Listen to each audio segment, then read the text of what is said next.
Now, we pretty much know the players that will not be going to the World Cup next year in 2018. It's pretty much all confirmed now. This week has seen like 6 more teams, okay, not qualify for the World Cup. And there are some big teams in it. There's some big players and there's some big shockers, all right? I'm going to talk about them all in this video. Now, obviously, in this video, I could feature loads of players, you know, Gareth Bale, you know, a lot of Dutch players and stuff. All stuff you already know. But that's not the reason why I'm making this video. Because I'm making this video because the players that have not qualified through this week's playoffs. So it's really fresh, like relevant news. And it's obviously only from like 2 days old, so it is brand new, it's fresh. Hope you guys enjoy. If you do, drop a like, you know what to do. As always, if you're looking for the ultimate team points, check out x3games.com. If you want to get like 8% off, you know, all you have to do is use the discount code Rossi. I used to give you 6%, but now I'm giving you 8%. It's a banger. So what we're going to do, we've got about 8 players today, 8, you know, really big players that have not qualified for the World Cup 2018 in Russia. Let's get into them right now. So the first player we're going to take a look at is Socrates, alright? This guy is obviously a very well-known centre-back, right? Doing very well, of course. Now, this, you know, nation, Greece, didn't qualify this week. They actually drawn with Croatia. Now, they actually won 4-1 aggregate. So they drew, like, they drew basically in the second, like, leg, whatever, and that was 0-0. But in the first leg, it was 4-1. So, you know, they had to do a lot, Greece, to come back. And players like Socrates just didn't manage to do it, obviously. He's not the one, he's not going to be one banging the goals, but, you know, he's a player we're not going to see at the World Cup next year. Obviously, that's pretty gutting for a lot of Greek fans and stuff, because he's not the only one. They got Manolas next as well. Manolas, a very well-known centre-back as well. Them two as a pair are actually pretty decent, you know, both highly rated in Europe. Manolas not making is a big shame. Not, you know, obviously that's a player we always want to see playing in the World Cups and stuff. Not as much as like other players are going to be featured in this episode, because I've got more big players to come. But these two really big centre-backs, both playing for the same nation as well, both playing for Greece. Unfortunately, we're not going to see him next year. We're not going to see him in Russia 2018. So next up, we got Republic of Ireland. Okay, they have not made it to the World Cup next year. It's gutting. I've got a lot of Irish fans, and obviously, it's obviously sad that they're not going to the World Cup. They start off really well. Okay, so they played Denmark on the weekend. We got the first player, Shane Long, a player that I quite like seeing. Obviously, does pretty well in the Premier League. Has been about in the Premier League for a few years now. We're not going to be seeing him at the World Cup next year. They lost to Denmark 5-1. Christian Eriksen scored a hat-trick, and then Bentner even scored a 90th minute penalty. So it was a bad day at the office for Ireland. They actually took the lead as well. They actually took the lead in 6 minutes through Duffy's header. It was like pretty crazy header, to be fair. So, you know, the second leg, it was completely open. It was a goalless first leg, so it was 0-0 completely. But then obviously Denmark just, you know, after going 1-0 down, they just ran riot, mate. Christian Eriksen with a hat-trick. I mean, that's just absolutely insane. Second player, someone that I would like to see in the World Cup is Seamus Coleman. This guy, obviously, he's had injury problems throughout a few years now. But on his day, when he was fit, this guy was one of the best right-backs in the Prem. I'm not even bullshitting you. I'm not an Everton fan neither. So this guy's a great player. He's a player we're not going to see in the World Cup next year, as well as obviously Shane Long. Now, I could have featured loads of players from Republic of Ireland. Obviously, there's loads of players that are not going to be going to the World Cup. I've just featured a few that, you know, you guys all know about from the Premier League. Very good players, and, you know, players you're quite familiar with, names you're quite familiar with. But that's another one. Republic of Ireland not going to the World Cup next year through this week's playoff. Denmark, they went riot. So the next one is actually, we're going a little bit north now. We're going to Northern Ireland. Okay, we got the player I'm going to feature today is Johnny Evans, because, I don't know, this guy's a well-known, obviously, Premier League player. Ex-Man United. Man City wanted him in the summer, which is very weird and insane. But, of course, Northern Ireland didn't qualify for the World Cup, and obviously it means players like Johnny Evans will not be featured in next year's Russian World Cup. But the news doesn't stop there. Okay, Scotland have already made an official approach for Northern Ireland's boss, alright, already. They're trying to steal him from Northern Ireland. Scotland are anyway. So it says here this guy is contracted till 2020, and he insists he has not considered his own future after losing a World Cup playoff 1-0 in aggregate to Switzerland. Very tough game. 1-0 between the two legs, I believe. So, you know, it was all to play for. Apparently, Sunderland and Rangers are both trying to get this guy, but of course, he's got a contract now for a couple more years still. Obviously, he's a very in-demand guy. Believe it or not, Edinburgh born. Is he Edinburgh born? Let's have a look here. I think he's born in Edinburgh, the manager, or something like that. So that's probably why Scotland won him. But he's the highest paid manager in Northern Ireland's history. It's just a little bit of information there for you. But that's right, Johnny Evans and more Northern Irish players will not be featured next year's World Cup. It's gutting, but it's cruel. It is cruel. It honestly is. Now, I could have featured, you know, a few more players in this one. Well, actually, I could have featured a player from a different nation, or players from a different nation, but they haven't really got many players on my team that I could have featured that would have made this video that interesting. We've got Honduras. You know, they obviously didn't qualify for the World World Cups this week as well. Now, I don't really know many Honduras players off by heart. Only one I really remember was that Palacio, who's played for like Tottenham. Do you guys remember him? Now, he's not about anymore, so obviously I'm not going to put him in a video. But yes, Honduras haven't qualified for World Cup this week due to the playoffs. But I'm not going to feature any of their players in this episode. I'm not going to show you guys anything there, so apologies from me. Now, the biggest shock, I think, of this week, I've left it till last. It is a massive, massive shock, and some in there I can't really wrap my brains with. There's a lot of stuff going on with this situation. We've got Italy next that have not qualified for the Euro,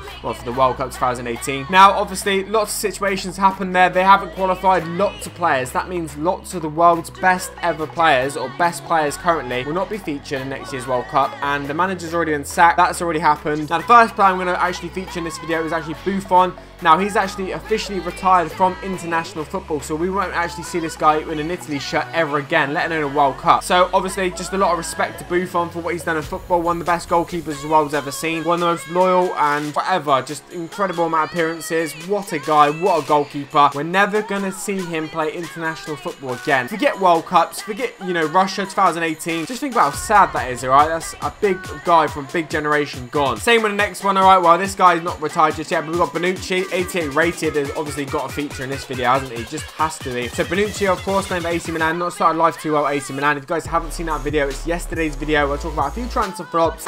You know, as a little bit of, you know, pre-insight into it, he does make a feature. So that video is probably in a card up on the top or left right hand corner of this video. You can go over there, you can watch our video after this video if you want to. But that's right, Bonucci, one of the best centre-backs in Europe, probably, 88 rated, certainly one of the best centre-backs in FIFA and Ultimate Team. We're not going to see this guy next year. It's obviously devastating. Now, the same goes for his teammate, obviously. We've got Chiellini next. Now, Chiellini, definitely one of the best centre-backs in Europe. Definitely has been one of the best centre-backs for years now. 89 rated, which is obviously absolutely insane. Plays for Juventus. Now, what's going to happen with him in his international career? What are we going to see happen with him? So it says here on this ESPN article, Daniele De Rossi, someone I could have featured in this episode, but I haven't. And then we've got obviously Chiellini and Barzagli. They've all retired from Italian duties, alright? So they're never going to be in an Italy top ever again. So I'm not going to have, like, you know, I've got another player to talk about after this, but I'm not going to talk about Daniele De Rossi too much, and obviously Barzagli, but them three, Chiellini and obviously the two I just mentioned, have just retired from Italy, same as Buffon. We're never going to see these guys in an Italy top ever again, never letting in a World Cup. It's sad to see, because that is a big generation of players going. Buffon, De Rossi, Chiellini, Barzagli, that's a huge generation just gone from international football. So it was a big goalless draw against Sweden. Obviously, the biggest question is with that one, is Zlatan Ibrahimovic going to come out of international retirement to play for Sweden in the World Cup next year? Well, everyone's talking about it. I don't think he will,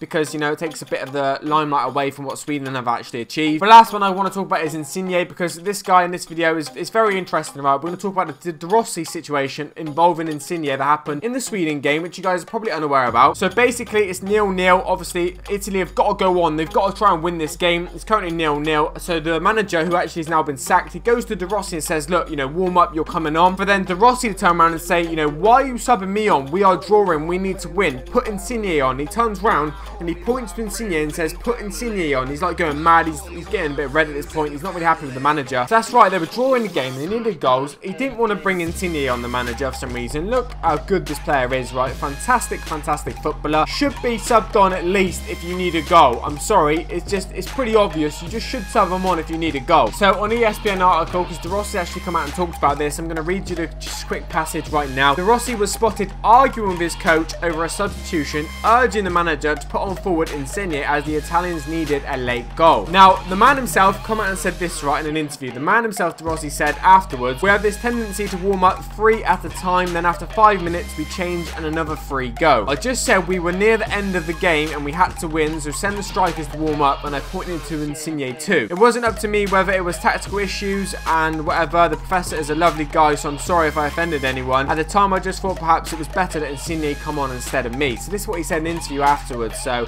it's all done and dusted now. But that's right, it's absolutely shocking. Italy have not qualified for the World Cup next year. Lots of the best players in Europe are not going to be seen in Italy top ever again, but let alone in the World Cup next year. We got the Greek players, Socrates, we got Manolas, okay, then we obviously got Shane Long, we got obviously Seamus Coleman, then we got Johnny Evans from Northern Ireland as well, and then we got obviously the Italians, Insigne, we've got Chiellini, Buffon, Bonucci, De Rossi, you name it. They're not going to be featured in the World Cup ever again. Well, I mean, they will be featured in the World Cup, some of them, but a lot of them have retired. Then we got Honduras this week that haven't qualified neither, so I mean, I didn't feature any of them players in this this episode because there's not many, you know, Honduras players on my team, alright? There's just not. And I think we still got to find out whether Peru or yeah, Peru or New Zealand. I don't know why I said Northern there. We've got to find out this week as well, I believe, if Peru or New Zealand are going to qualify. And then there's obviously more players there. Like if New Zealand don't qualify, Chris Wood will not be in the World Cup next year. That was a little example. And if Peru don't qualify, we've got players like Farfan as well. That's another one there. Obviously, everyone knows Farfan. We've got a Watford player here, Carrillo as well. So I'm just looking around at my little list. So yeah, lots of players, guys, that still could be not featured next year's World Cup. This would be the last episode on it, though. I've pretty much covered everyone. So if you have enjoyed this video, drop a like and a thumbs up down below. If you guys could, that would be absolutely greatly appreciated. The transfer series is going to be coming shortly. It's getting hot, you know, heated up a little bit now as we get closer to January. More and more players getting unhappy. It looks like today that Yaya Toure is off the New York City Football Club. Check my Twitter for more information on that. But anyway, guys, take it easy. Has been very as always. Have a good evening. Peace.